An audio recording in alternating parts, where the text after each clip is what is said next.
Oke guys, bersama saya Marcin Paulus Denmita, NIM 19120149 dari kelas A, Prodi Teknik Informatika Strata 1. Baik, video ini saya akan menjelaskan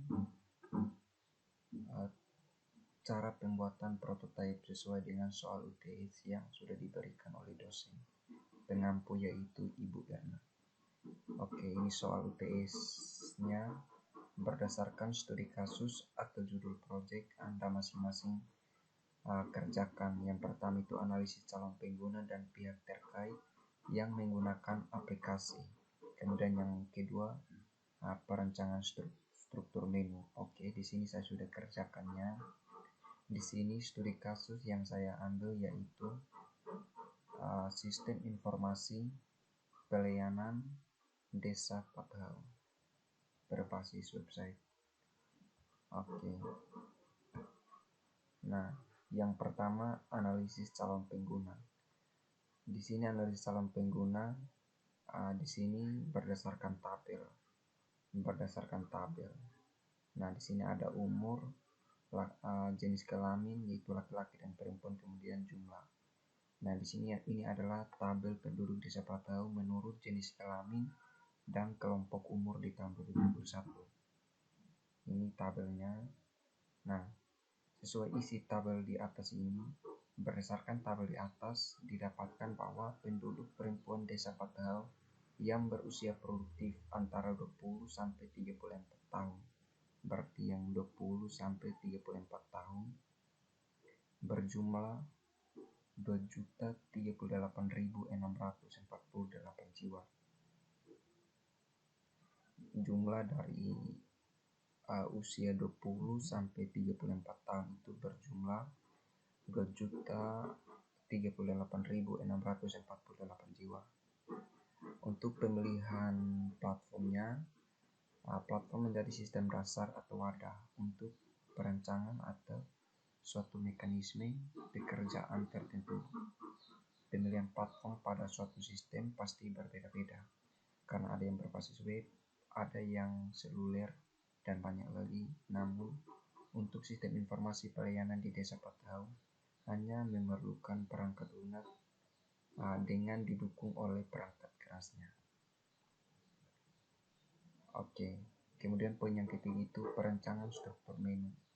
Pada perancangan struktur menu, saya mengambil informasi dari buku desa tersebut yang memang digunakan oleh setiap masyarakat. Pada buku desa tersebut ada beberapa bagian penting yang tidak dapat dihilangkan, seperti informasi desa dan masyarakat dan catatan desa. Maka dari itu saya akan memasukkan kedua bagian ini di dalam sistem informasi. Kemudian saya menambahkan sebuah fitur tambah, yaitu fitur yang memungkinkan. Nah, ini struktur menunya. Di menu ini ada menu beranda, ada menu pemerintah desa, ada menu penduduk, kemudian di ini ada menu pilihan. Setelah menu pilihan ada akun. Nah, di dalam menu beranda ini ada profil desa, sejarah desa, dan visi misi. Kemudian di menu pemerintah desa itu ada kepala desa. Di dalam kepala desa itu ada profil kepala desa, dan juga di pemerintah desa ada juga BPD dan juga profil BPD, dan di sini ada sekdes dan juga profil sekdes. Ya, ini untuk menu pemerintah desa. Kemudian di sini adalah menu penduduk.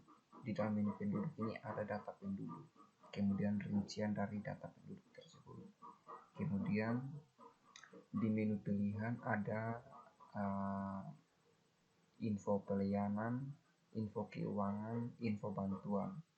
Nah, di info pelayanan ini daftar pelayanan seperti pelayanan surat menyurat. Kemudian di sini daftar keuangan. Keuangan ini ada daftar keuangan. Kemudian bantuan, ada daftar bantuan seperti bantuan sosial, bantuan sembako, dan lain-lain sebagainya.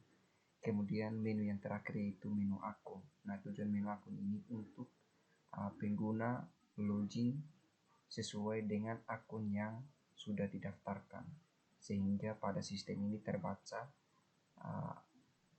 orang yang menggunakan sistem ini sesuai dengan akunnya. Oke, kemudian yang keempat, poin keempat itu perencanaan antarmuka.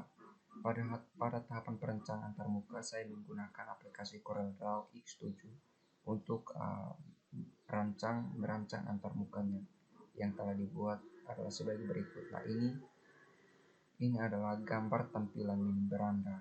Seperti yang ini warna kuning, ini tampilan menu beranda. Kemudian di sini ada profil desa, sejarah desa, dan visi misi. Nah, gambar ini merupakan halaman beranda bagi pengguna user. Di dalam halaman beranda tersebut akan menampilkan profil desa, sejarah desa, kemudian visi dan misi. Kemudian gambar yang berikut ini adalah tampilan menu pemerintah desa. Gambar di atas merupakan halaman pemerintah desa bagi pengguna user. Di halaman pemerintah desa tersebut akan menampilkan data profil kepala desa, data profil BPD, dan data profil sekdes atau sekretaris desa. Kemudian gambar yang berikut ini adalah tampilan menu penduduk. Gambar di atas merupakan halaman penduduk bagi pengguna user. Di halaman penduduk tersebut akan menampilkan data penduduk masyarakat. Kemudian di dalam data penduduk ada form untuk tambah data penduduk. Nah, contohnya seperti ini. Untuk halaman penduduk di sini ada tampilan data-data penduduk sesuai dengan contohnya dari dusun. Seperti itu. Kemudian di masing-masing nama atau ID ada form untuk tambah data penduduk. Kemudian di sini gambar yang berikut adalah menu pilihan. Menu pilihan. Gambar di atas merupakan halaman pilihan bagi pengguna user. Di halaman pilihan tersebut akan menampilkan pilihan menu. Menu info pelayanan contohnya seperti informasi surat menyurat secara online.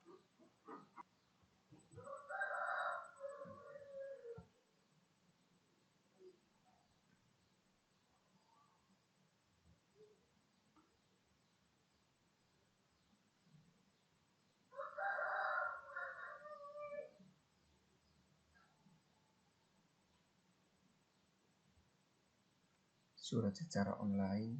Kemudian di sini ada menu keuangan. Contohnya seperti informasi keuangan BUMDes dan lain-lain. Kemudian bantuan. Contohnya seperti bantuan sosial, kemudian program keluarga harapan atau dengan singkat PKH, atau bantuan langsung tunai atau BLT. Ya, ini untuk perancangan antarmuka. Kemudian sesuai dengan soal nomor 4, berdasarkan hasil desain visual atau mockup aplikasi, selanjutnya buat prototipe aplikasi dengan Adobe XD atau mungkin buat Adobe Figma. Prototipe merupakan desain interaktif yang sudah dapat diklik dan mendapatkan respon aksi dari pengguna. Prototipe bagaimana user berinteraksi dengan antarmuka secara nyata. Oke, di sini prototipenya saya buat menggunakan Wix. Saya buatnya menggunakan Wix. Yang ini prototipenya yang ini. Kalau yang ini saya sudah publish. Ini adalah link untuk situs web tersebut. Kemudian ini adalah situs web yang sudah saya edit sesuai dengan ada struktur menu yang sudah dibuat di bagian sini. Ya, seperti ini. Oke, prototipenya yang pertama itu menu beranda. Nah, sesuai dengan ini, menu beranda akan menampilkan profil desa, sejarah desa, dan visi misi. Oke, menu beranda welcome to website. Ini singkatan dari Sistem Informasi Pelayanan Desa Patau. Kemudian visi misi. Ini adalah visi misinya. Visi misi. Kemudian ada sejarah desa Patau. Sejarah desa Patau. Kemudian di menu pemerintah desa. Di menu pemerintah desa sesuai dengan struktur menu yang ada di sini, dia akan menampilkan kepala desa dan profil kepala desa, BPD, dan sekretaris desa. Oke, di sini kepala desa dengan nama, alamat, jenis kelamin, dengan jabatan. Kemudian BPD, kemudian sekretaris desa. Contohnya seperti ini. Kemudian menu penduduk. Menu penduduk ini saya buat sesuai dengan struktur yang ada di sini. Struktur yang ada di sini itu data penduduk.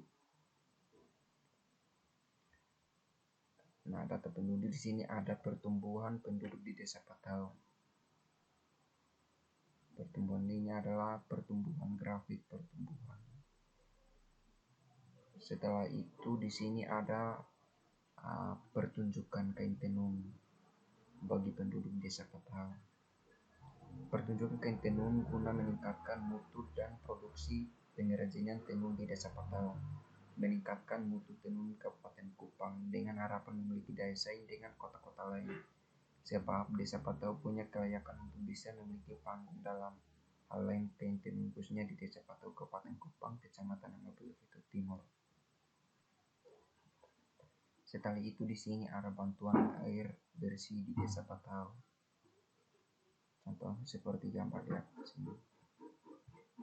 Kemudian di info ini ada menu pelayanan. Info pelayanan.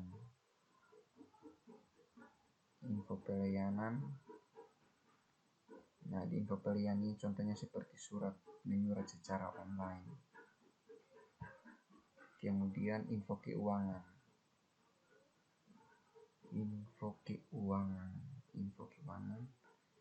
Yang pertama itu informasi pendapatan desa.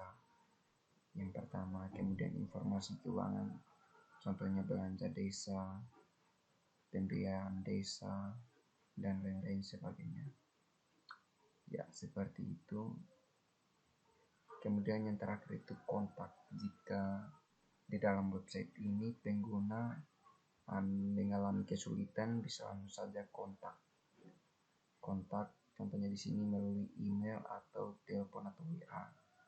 Atau saja bisa langsung isi saja dari sini namanya, contoh ini bisa saja submit, contohnya seperti itu.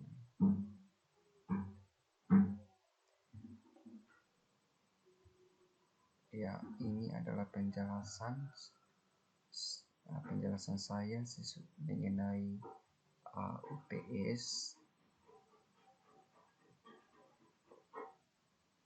mengenai UTS, mungkin saja sampai di sini. Mungkin ada kesalahan dalam penjelasan ini atau kurang dimengerti, mohon dimaafkan. Terima kasih.